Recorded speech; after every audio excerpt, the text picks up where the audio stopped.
Semuanya merupakan kebaikan Allah kepada kita. Allah sebenarnya menginginkan yang baik dan yang terbaik untuk kita. Hanya saja kita tidak paham. Hanya saja kita mungkin belum bisa membaca. Ada pertikaian, perselisihan di banyak tempat.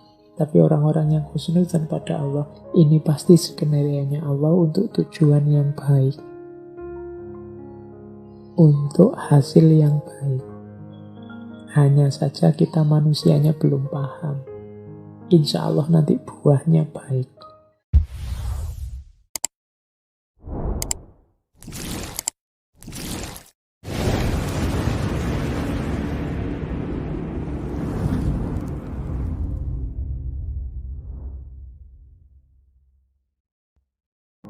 Assalamualaikum warahmatullahi wabarakatuh. Bismillahirrahmanirrahim. Bismillah. Mari kita lanjutkan ngaji filsafat kita, menetapi, menjalani kewajiban untuk nambah ilmu, senantiasa mencari ilmu. Minal mahdi ilal lahdi, dari buayan sampai nanti ke liang kubur. Malam ini kita angkat beliau yang mungkin teman-teman pernah mendengar kemasyhuran kebesaran nama beliau, yaitu Kiai Soleh Darat. Nama lengkap beliau Muhammad Soleh bin Umar. Ayah beliau, Kiai Umar ini dulunya adalah pejuang melawan Belanda. Orang kepercayaan dari Pangeran Diponegoro dari daerah Jawa bagian utara. Ada 3 serangkai yang jadi kepercayaan Pangeran Diponegoro. Yang pertama Kiai Umar ini, yang merupakan ayahanda dari Kiai Soleh Darat. Kemudian Kiai Sadak. Dan yang ketiga Kiai Murtado. Kiai Murtado ini nanti jadi mertuanya Kiai Soleh Darat. Dikenal dengan nama Kiai Soleh Darat karena beliau beraktivitas tinggal di daerah darat. Daerah darat ini daerah Semarang di bagian dekat pantai. Yang paling awal, Nalom paling awal. Yang itu kan tentang nasihat Syekh Athaillah untuk kita jangan mengandalkan amal. Syarahnya Kiai Soleh, ketahuilah wahai salik, bahwasanya wajib bagi orang mukmin yang shadiq untuk berpegang teguh kepada Allah semata. Yakni jangan sekali-sekali kamu bersandar diri pada selain Allah. Ilmu dan amal ibadahmu tidak bisa dijadikan pengharapan. Jangan pernah sekali-kali membuat keyakinan di dalam hatimu bahwa amal ibadahmu bisa memasukkanmu ke dalam surga, menyelamatkan dari api neraka, serta menjadikan wusul atau sampai kepada Allah. Hal itu benar-benar tidak bisa. Apakah kamu tidak mengetahui kisah pendeta Bal'am bin Ba'urah dan Qorun? Yang keduanya adalah ahli ibadah. Qorun merupakan ulama Bani Israel. Tetapi saat menjadi ajalnya, saat menghadapi ajalnya, keduanya mati dalam keadaan kafir. Jadi ini penjelasan terhadap Al-Hikam. Yang pertama tentang jangan mengandalkan amal. Jadi, iya kita harus mengejar ilmu, mencari ilmu. Iya kita harus beramal soleh. Tapi ilmu dan amal ini tidak bisa dijadikan sandaran. Tidak bisa dijadikan gantungan. Dalam hidup, satu-satunya tempat kita bersandar harus Allah. Ilmu bisa menipu, amal bisa tidak diterima. Kalau kita hanya mengandalkan ilmu dan amal, hati-hati keduanya tidak mutlak bisa menyelamatkan kita dan membuat kita wusul pada Allah. Di situ dijelaskan oleh Yai Soleh, apa kamu tidak ngerti? Misalnya ceritanya Bal'am bin Ba'urah. Bal'am ini pendeta zaman Fir'aun.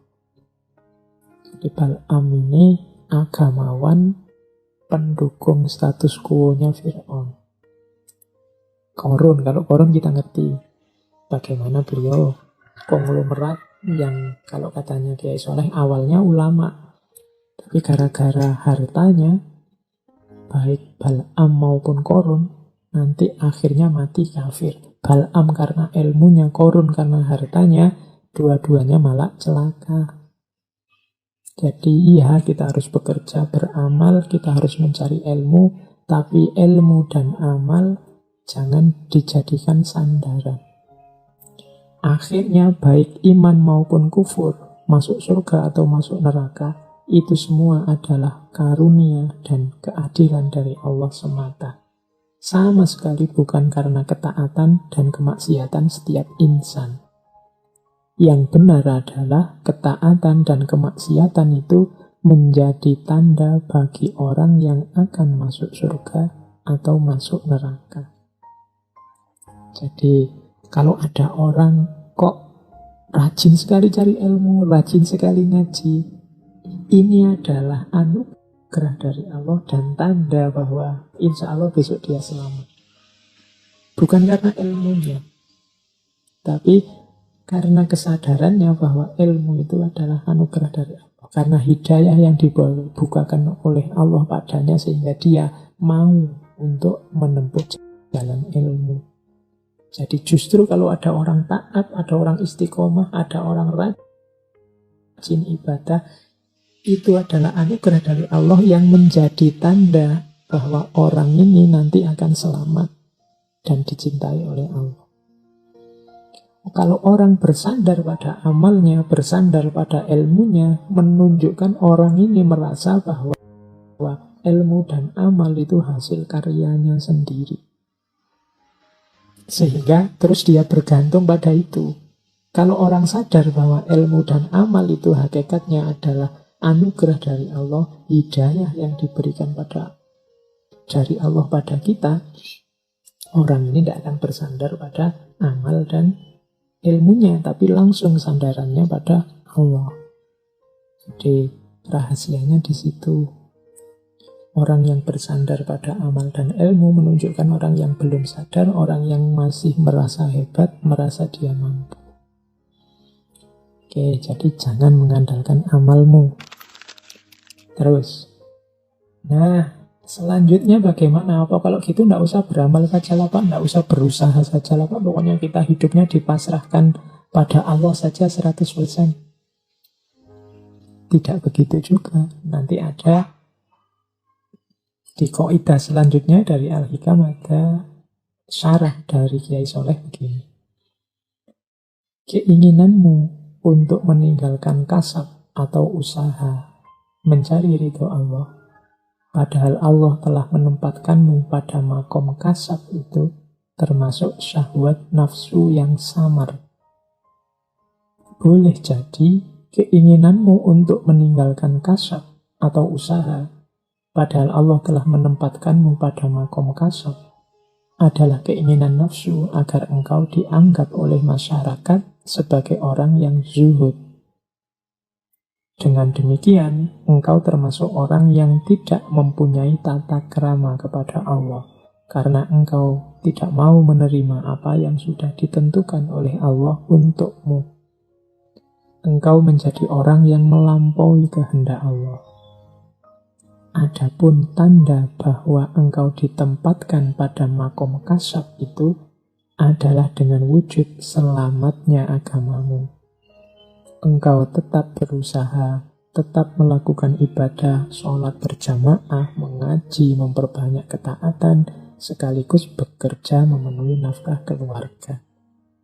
Berubahnya keinginanmu untuk meninggalkan kasab itu termasuk bujuk rayu iblis. Usaha ya harus tetap berusaha. bekerja ya harus tetap bekerja, karena disitulah makom kita, kewajiban kita, tanggung jawab kita. Jadi yang dosen ya jadi dosen, yang dagang, daganglah yang serius, yang bertani, bertanilah yang serius, yang pegawai, bekerjalah yang serius penuh amanah. Itulah makom kita. Jangan beralasan mencari ridho Allah, menempuh jalan suluk, terus tanggung jawab berusaha, tanggung jawab kasab ini kita tinggalkan. Katanya Yai Soleh, justru itu bujuk rayunya iblis di situ. Membuat kita menjauh dari tanggung jawab kita untuk berusaha. Padahal makom kita masih di situ. Berarti apa? Orang semacam ini, orang yang tidak menerima dengan ketentuannya Allah atas dirinya. Justru dengan menjalankan ketetapan Allah sesuai makom kita, disitulah nanti ridhonya Allah akan datang. Ya sholat, ya ibadah, ya mendekat ke Allah, tapi tetap memenuhi nafkah keluarga, tetap berusaha, tetap bekerja. Itulah fitrah hidup di dunia ini. Wong kita ini ya Abdullah, ya Khalifatullah. Tugas kita memang menjadi hambanya Allah, tapi sekaligus kita bertanggung jawab mengelola alam semesta. Meskipun seperti tadi yang di atas, jangan mengandalkan amal, mengandalkan kerja, mengandalkan ilmu. Pasrahkan semuanya pada Allah. Cari ilmu sedalam-dalamnya, hasilnya apa? Pasrahkan pada Allah. Bekerja seserius mungkin, hasilnya apa? Pasrahkan pada Allah sambil tetap dekat, mendekat kepada Allah. Oke, terus jadi dasarnya itu tadi dari Al-Hikam. Kita lanjutkan, kita cari mutiara-mutiara sedikit-sedikit dari syarah Al-Hikam. Jalan seorang sufi menurut Kiai Soleh kalau dalam syarah Al-Hikam ada dua. Yang pertama riyadhah, yang kedua warok. Jadi teman-teman yang sudah nawa itu ingin tirakatan, ingin lebih dekat kepada Allah, katanya Kiai Soleh, tempuhlah dua jalan. Yang pertama riyadhah, yang kedua warok. Riyadhah ada 4 sarannya Kiai Soleh. Yang pertama, tahan melek. Tahan melek itu tahan menyedikitkan tidur. Yang kedua, menyedikitkan makan, tahan lapar. Yang ketiga, menyedikitkan bicara. Yang keempat, menyedikitkan campur dengan orang lain. Jadi riyadhah yang kita lakukan menurut Kiai Soleh bisa didukung oleh 4 kebiasaan ini. Sedikit tidur sehingga lebih banyak waktu terjaga. Ya tentunya waktu kita tidak tidur kita gunakan untuk zikir, munajat, dekat dengan Allah. Anugerah dari Allah kalau kita kuat tidur sedikit. Banyak orang sekarang yang susah tidur ya. Anggap saja itu anugerah dari Allah untuk memperbanyak zikir, munajat, wirid, mendekat kepada Allah. Karena di antara jalan riyadhah ini, kalau terlalu banyak tidur, ya porsi untuk asyik berdua dengan Allah jadinya juga berkurang. Karena waktu kita kan sudah terpotong banyak untuk makan, untuk bekerja, untuk macam-macam. Kalau tidurnya juga terlalu banyak, ya waktunya terpotong banyak. Yang kedua, menyedikitkan makan, tahan lapar, banyak puasa. Banyak puasa punya manfaat, daya tahan spiritual kita kuat. Karena puasa itu melatih menahan diri. Orang yang gemar puasa itu biasanya mudah menahan nafsunya. Dan ini memudahkan jalan dalam riyadhah. Ditahan melek, tahan lapar. Yang ketiga, tidak banyak ngomong, mengurangi pembicaraan. Kalau hari ini mungkin ditambah mengurangi ngobrol lewat WA, lewat Facebook, lewat medsos. Jadi menghindari yang tidak penting, yang tidak perlu. Semakin banyak ngomong, semakin banyak salah. Terlalu banyak posting, pada saatnya ada satu dua yang keliru. Kadang-kadang kan kita saking semangatin nulis WA-an, Facebookan, posting, kadang-kadang ada yang typo, kadang-kadang ada yang salah ruang, kadang-kadang itu karena kita terlalu banyak tahan bisu, menghindari pembicaraan yang tidak penting.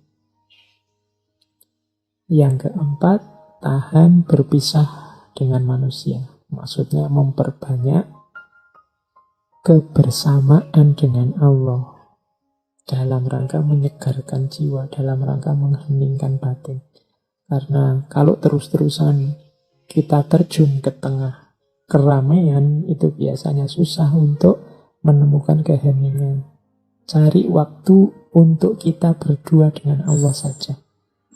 Mungkin lewat ibadah, mungkin lewat doa, mungkin lewat munajat, mungkin lewat zikir, lewat tafakur, monggo. Dan tidak harus malam hari. Setiap orang silahkan mengambil strategi sendiri-sendiri. Gimana caranya untuk lebih banyak kholwat tapi bersama Allah. Jalan pertama itu riyadhah. Yang kedua adalah jalan waro. Riyadhah itu unsur aktifnya, kalau waro ini unsur pasifnya.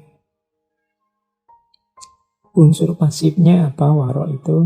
Kalau menurut Kiai Soleh ada 4. Ini sama dengan pandangannya Imam Ghazali. Jadi waro itu ada waro udul, atau waro adil, ada waro solihin, ada waro muttaqin, ada waro siddiqin. Waro adil itu orang yang menjaga kesucian dirinya dari melakukan yang diharamkan oleh syariat. Ini waro adil. Jadi adil. Kalau memang haram, kita menjaga diri tidak nabrak itu. Ini minimal. Jadi orang yang waro adil saja tidak bisa ya, masih harus berusaha belajar lagi untuk menjalankan syariat. Karena ini batas minimalnya itu adil. Yang haram jangan ditabrak. Nah, ada level 2. Level 2 ini waro solihin. Orang-orang soleh. Orang-orang soleh ini tidak cuma menjaga diri dari yang haram, tapi yang menjurus ke arah haram juga tidak. Ini namanya orang-orang soleh. Saya tidak mau ke sana. Kalau saya ke sana itu biasanya terus ngomong orang lain, menghibah, memfitnah. Mending saya tidak usah ke sana deh. Ini orang-orang solihin. Segala yang menjurus ke arah haram dia tinggalkan.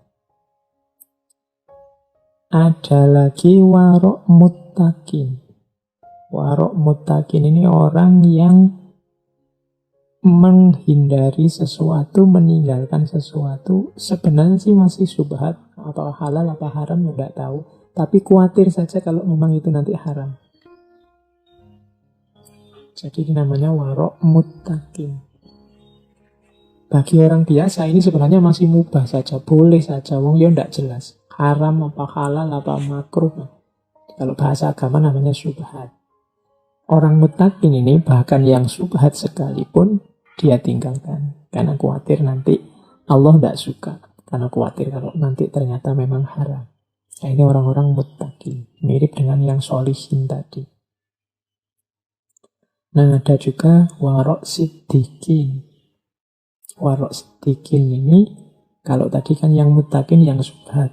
Kalau ini sebenarnya halal, tapi sedikit-sedikit ada potensi jangan-jangan tercampur yang haram. Maka dia tinggalkan. Di situ ada contoh, misalnya minum air yang disedekahkan orang yang tempat kerjanya penuh kecurangan. Misalnya orang yang kerjanya di tempat yang banyak korupsinya. Kok ya dilalah dia pas kita haus ngasih kita air. Ini kalau orang siddiqin, hati-hati.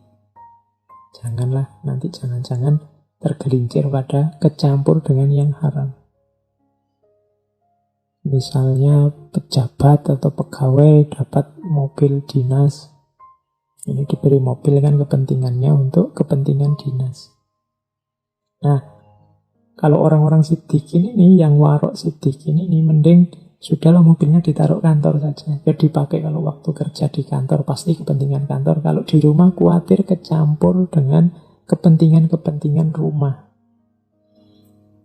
Zaman Khalifah Umar bin Abdul Aziz kan banyak cerita-cerita seperti ini.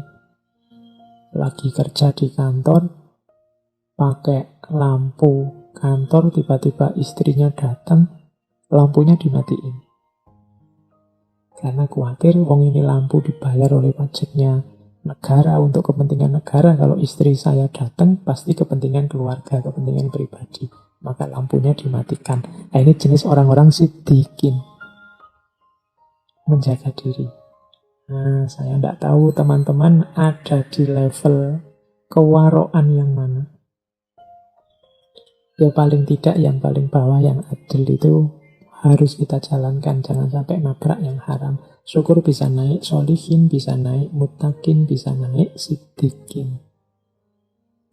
Ini dimensi pasifnya. Yang aktif tadi ya lakukan riyadhah, latihan-latihan. 2. Jalan sufi. Nah, tambahkan dalam jalan sufi kita aspek ikhlas. Kalau ini di hampir semua sufi jadi keyword, jadi kunci. Ikhlas kalau menurut Kiai Soleh ada 3 jenisnya. Yang pertama ikhlasnya abidin, yang kedua ikhlasnya muhibbin, yang ketiga ikhlasnya arifin. Oke, saya tidak tahu, kadang-kadang teman-teman mungkin yang mendengarkan yang masih muda-muda ini merasa wacana-wacana seperti ini, ikhlas, warok, kemudian riyadhah, itu mungkin merasa ini kok rasanya masih jauh Pak dari hidup saya. Rasa semacam ini sebenarnya juga sejenis godaan, sejenis was-was, seolah-olah kita yang masih muda ini masih belum saatnya. Tapi kalau tidak kita mulai sekarang, di belakang nanti ya perjuangannya lebih berat. Kalau pakai bahasanya para sufi, ini namanya wilayah yang hakiki. Jadi kenyataan hidup kita yang hakiki. Hidup yang sejati itu di sini. Kalau dalam bahasa Islam kan, inna lillahi wa inna ilaihi roji'un. Pada saatnya pasti kita nanti kembali ke Allah. Pada saatnya jatah umur kita akan habis. Dan yang akan berguna yang hakiki-hakiki ini. Insya Allah seumuran teman-teman belum tidak terlalu mudah untuk memulai. Ya dimulai dari sekarang, nanti akan semakin baik ke belakang. Coba teman-teman dibaca para sufi besar, dibaca kisah-kisah para ulama, termasuk Kiai Soleh Darat ini, coba dicek. Kiai Soleh ini pada usia seperti teman-teman sekarang, mungkin yang muda-muda, yang para mahasiswa sekitar 20 ke atas, itu Kiai Soleh sudah bisa apa, sudah mampu apa, sudah khatam kitab apa, sudah menjalani riyadhah apa. Dari situ nanti bisa kita bandingkan dengan hidup kita sekarang. Kita sudah sampai mana. Ya insya Allah tidak sehebat Kiai Soleh. Makanya tidak apa-apa dimulai sekarang. Jangan nunggu nanti. Sengaja saya angkat tema-tema yang agak timur, agak tasawuf belakangan ini. Karena saya melihat situasi hari ini di luar serba banyak panasnya hawanya. Baik hawa lahir maupun hawa batin kita. Mungkin sudah saatnya, mungkin Allah juga mengingatkan kita, saatnya untuk kembali ke dalam diri, saatnya untuk ilaihi roji'un. Bahkan Allah memberi isyarat yang sangat dahsyat dengan virus corona ini yang membuat kita mau tidak mau melakukan uzlah di rumah kita masing-masing. Ini bagi saya isyarat yang luar biasa dari Allah. Ayo segera membereskan diri kita. Jangan-jangan memang ini akhir zaman yang sebentar lagi sudah berakhir, maka Ayo bareng-bareng dibereskan diri kita. Termasuk ini tadi, belajar pikiran-pikiran Kiai Soleh, cara untuk membereskan jiwa, membereskan batin lewat jalur tasawuf. Ikhlas yang pertama adalah ikhlasnya abidin. Orang ikhlas level abidin adalah orang yang beramal soleh, beramal baik, menjaga agar tidak riak, tidak ujub, tidak ingin pamer, tidak ingin sombong, pokoknya beramal untuk Allah dengan mengharap semoga mendapatkan pahala, mendapat surganya, semoga dijauhkan dari neraka. Ini level ikhlasnya orang-orang abidin. Naik satu level, level ikhlasnya orang-orang muhibbin. Kalau orang muhibbin ini sudah tidak berpikir lagi pahala surga atau siksa neraka. Muhibbin ini orang-orang yang sudah jatuh cinta sama Allah. Beramal hanya untuk tujuan memuliakan Allah saja. Orang yang jatuh cinta, kalau beramal, biasanya amalnya tanpa pamrih, hanya untuk yang dia cintai saja. Kalau kita beribadah pada Allah, karena kita cinta pada Allah, tidak menunggu pahala, tidak sekedar berlindung dari siksa, kita sudah ikhlas di level 2. Level muhibbin. Ada ikhlas di level paling tinggi. Kalau ikhlas di level paling tinggi ini ikhlasnya orang-orang arifin. Di level paling tinggi ini orang yang punya kesadaran bahkan aku bisa beramal baik ini bukan karena jasaku. Semuanya yang menggerakkan, yang membuka hati, yang memungkinkan aku beramal baik hanya Allah saja. Aku tidak punya daya, tidak punya upaya, tidak punya kehendak. Semua yang mengatur semua ini adalah Allah saja. Jadi ikhlasnya orang arifin. Kalau yang muhibbin tadi masih ada rasa aku mempersembahkan semuanya untuk Allah. Ini kan masih ada akunya yang berusaha. Tapi level arifin, bahkan yang aku lakukan ini hakikatnya pemberian Allah juga. Jadi aku tidak punya jasa sama sekali apapun. Nah, ini level orang arifin. Punya kesadaran bahwa yang membuat aku bergerak dan membuat aku diam itu ya Allah.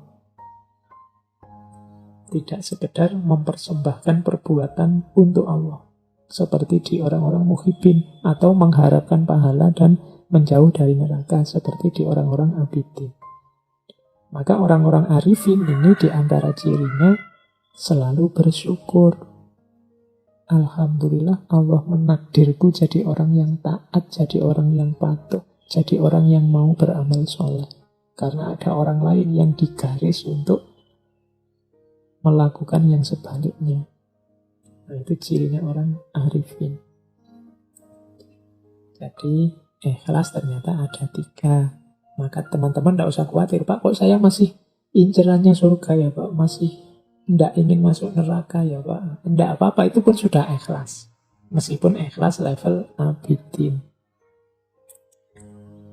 Kalau di bawah ini, kalau di luar abidin apa Pak? Ya tadi, kalau di luar abidin, di bawah abidin berarti beramal hanya untuk pamer, beramal hanya untuk ujub, disombongkan, atau beramal karena duniawi, tidak karena Allah. Demi kemasyhuran, demi kekayaan, demi dipuji orang, itu berarti bawahnya abidin. Kalau abidin ya karena Allah, lillahi ta'ala. Cuma sambil mengharapkan pahala dan ingin dilindungi dari siksa. Kalau muhibbin, tidak ada pamrih apa-apa, hanya untuk Allah saja amalnya. Kalau arifin, bahkan amal yang aku lakukan bukan dari aku, semuanya anugerah dari Allah. Ini namanya ikhlas.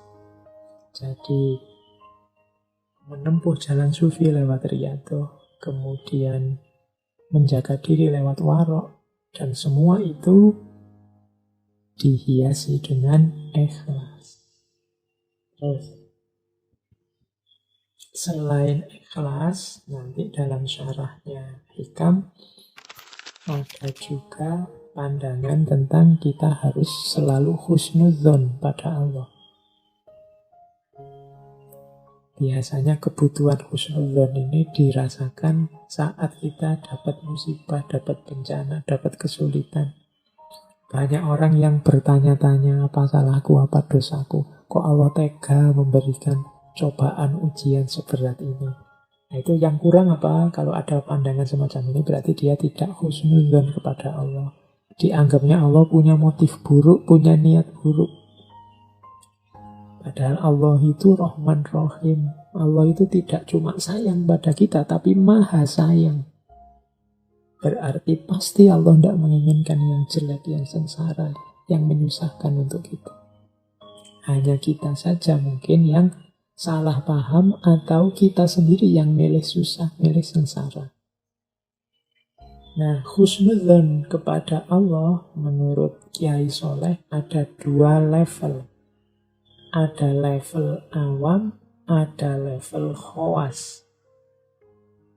Kalau orang awam, itu husnudzonnya adalah kalau dia dapat kenikmatan, kemudian dia merasa bahwa nikmat ini asalnya dari Allah semata. Nah, ini husnudzon level orang awam. Allah lah yang mewujudkan, Allah lah yang memberikan semua kenikmatan ini.